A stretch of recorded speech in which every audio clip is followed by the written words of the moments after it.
Welcome to Hong Kong, a giant city in Southeast Asia with a unique identity. It's a beautiful place where 7.5 million people and over 10,000 tall buildings fit neatly along the South China Sea between jungle-covered mountains. For most of its history, Hong Kong was part of China. However, during the 1800s and 1900s, it was a colony of Great Britain and followed many British customs. Its people lived very differently from those living on the mainland under Chinese rule. Then, in 1997, ownership of Hong Kong returned to communist China, and freedom of speech began to disappear.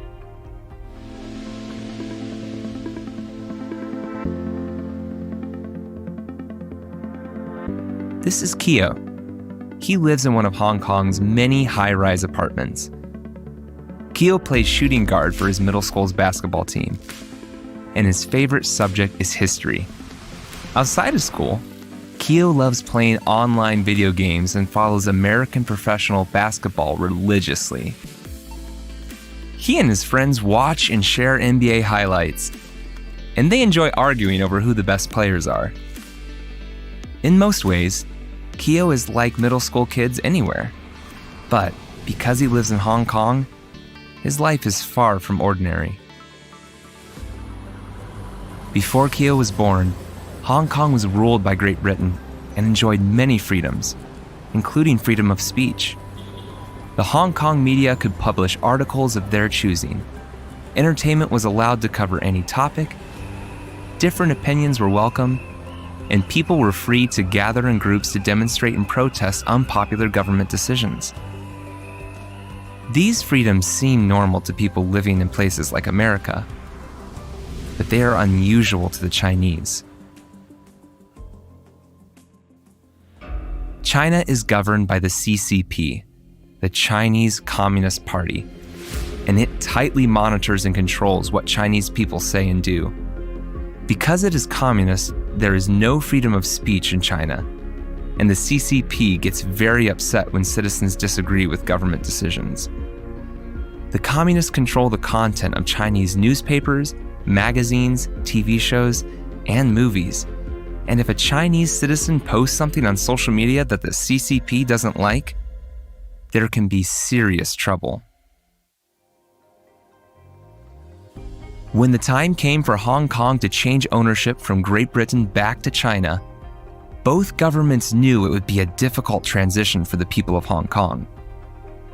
So, in 1997, an agreement was made called One Country, Two Systems.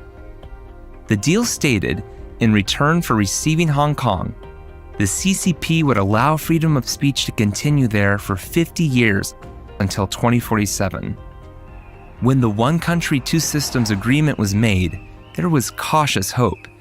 If Hong Kong remained a free society for half a century, perhaps it would influence people on the mainland, and freedom might spread through China. Unfortunately, those hopes have now mostly vanished.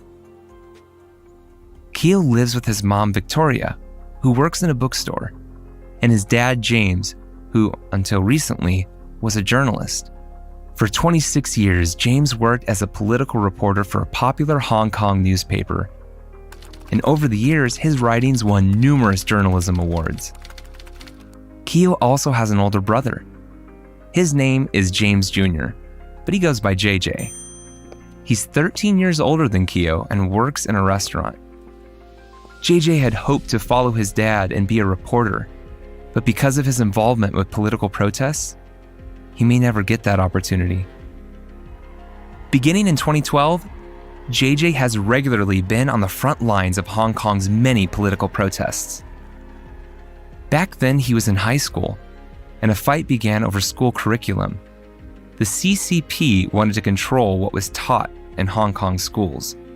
Since then, there have been enormous demonstrations over the years, protesting the CCP's attempts to control the leaders who govern Hong Kong.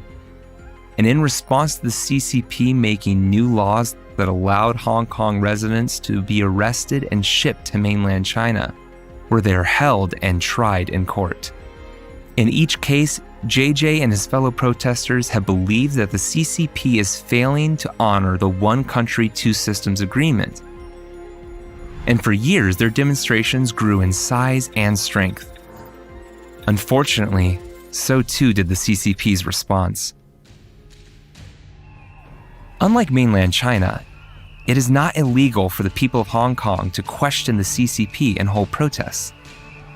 And so for the first few years of demonstrations, protesters like JJ were allowed to peacefully gather and voice their unhappiness toward the CCP.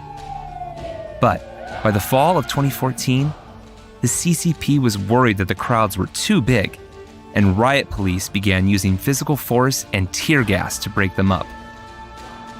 In response, protesters began strategically using umbrellas to protect themselves. Remarkable pictures and videos of the umbrella movement were shared around the world, but the publicity only angered the CCP. Riot police increased physical force, leading to widespread injuries and arrests. On one occasion, JJ was arrested, questioned, and held for hours. As protests continued to rage through 2019 and 2020, even Keo and his mom and dad joined the demonstrations.